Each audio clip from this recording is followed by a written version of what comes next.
बिस्मिल्लाहिर्रहमानिर्रहीम। अस्सलातु वस्सलामु अलैका या रसूल अल्लाह सल्लल्लाहु तआला अलैका वसल्लम। कुफ़ार का सफ़ीर नज्जाशी के दरबार में तमाम मुहाजिरीन निहायत अमन व सुकून के साथ हबशा में रहने लगे, मगर कुफ़ार मक्का को कब गवारा हो सकता था कि फ़र्जंदाने तौहीद कहीं अमन व चैन के साथ रह सकें।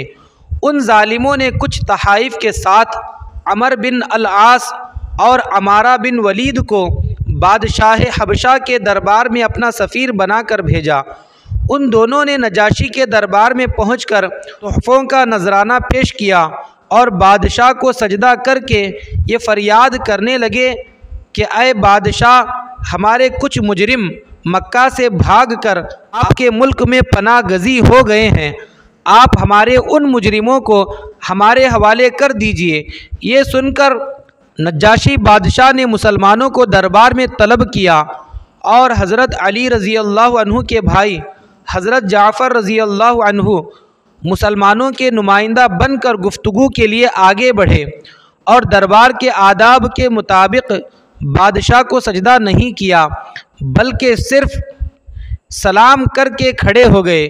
दरबारियों ने टोका तो हज़रत जाफ़र रज़ी अल्लाह अन्हु ने फरमाया कि हमारे रसूल सल्लल्लाहु अलैहि वसल्लम ने खुदा के सिवा किसी को सजदा करने से मना फरमाया है, इसलिए मैं बादशाह को सजदा नहीं कर सकता।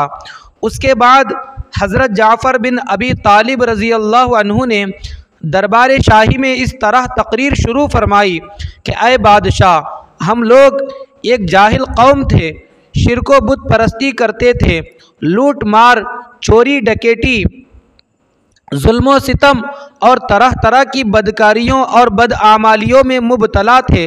अल्लाह ताला ने हमारी कौम में से एक शख्स को अपना रसूल बनाकर भेजा, जिसके हस्बो नसब और सिद्क़ो दयानत को हम पहले से जानते थे। उस रसूल ने हमें शिरको बुत परस्ती से रोक दिया और सिर्फ़ एक खुदाए वाहिद की इबादत का हुक्म दिया और हर किस्म के जुल्म सितम और तमाम बुराइयों और बदकारियों से हमें मना किया। हम उस रसूल पर ईमान लाए और शिरको बुत परस्ती छोड़कर तमाम बुरे कामों से ताइब हो गए। बस यही हमारा गुनाह है जिस पर हमारी कौम हमारी जान की दुश्मन हो गई और उन लोगों ने हमें इतना सताया कि हम अपने वतन को खैर आबाद कहकर आपकी सल्तनत के ज़ेरे साया पुरअमन ज़िंदगी बसर कर रहे हैं।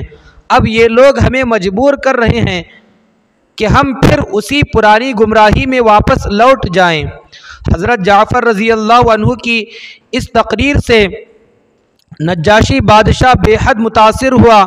ये देखकर कुफ़ार मक्का के सफ़ीर अमर बिन अल-आस ने अपने तुरकश का आखिरी तीर भी फेंक दिया और कहा कि ऐ बादशाह, ये मुसलमान लोग आपके नबी हज़रत ईसा अलैहिस्सलाम के बारे में कुछ दूसरा ही एतक़ाद रखते हैं जो आपके अक़ीदे के बिल्कुल ही ख़िलाफ़ है।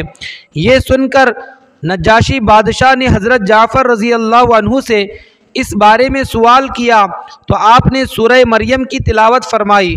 कलाम रब्बानी की तासीर से नज्जाशी बादशाह के क़ल्ब पर इतना गहरा असर पड़ा कि उस पर रिक़्क़त तारी हो गई और उसकी आँखों से आंसू जारी हो गए।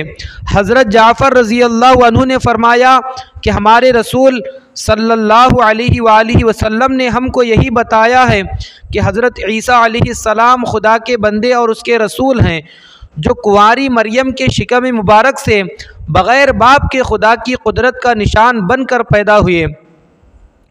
नज्जाशी बादशाह ने बड़े गौर से हज़रत जाफ़र रज़ी अल्लाह अन्हु की तकरीर को सुना और ये कहा कि बिलाशुभ इंजील और क़ुरआन दोनों एक ही आफ़ताब हिदायत के दो नूर हैं और यकीनन हज़रत ईसा अलैहिस्सलाम खुदा के बंदे और उसके रसूल हैं। और मैं गवाही देता हूँ कि बेशक हज़रत मुहम्मद सल्लल्लाहु अलैहि वसल्लम खुदा के वही रसूल हैं जिनकी बिशारत हज़रत ईसा अलैहिस्सलाम ने इंजील में दी है। और अगर मैं दस्तूर सल्तनत के मुताबिक तख्ते शाही पर रहने का पाबंद न होता तो मैं ख़ुद मक्का जाकर रसूल अकरम सल्लल्लाहु अलैहि वसल्लम की जूतियाँ सीधी करता और उनके कदम धोता।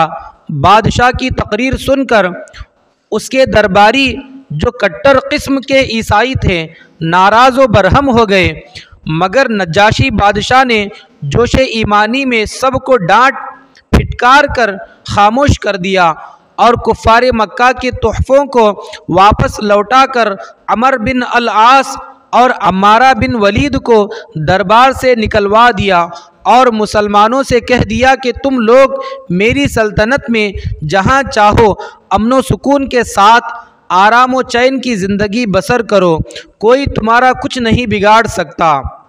सुबहान अल्लाह। वाज़ेह रहे कि नज्जाशी बादशाह मुसलमान हो गया था। चुनाचे उसके इंतकाल पर हुजूर सल्लल्लाहु अलैहि वसल्लम ने मदीना मुनव्वरा में उसकी नमाज जनाजा पढ़ी।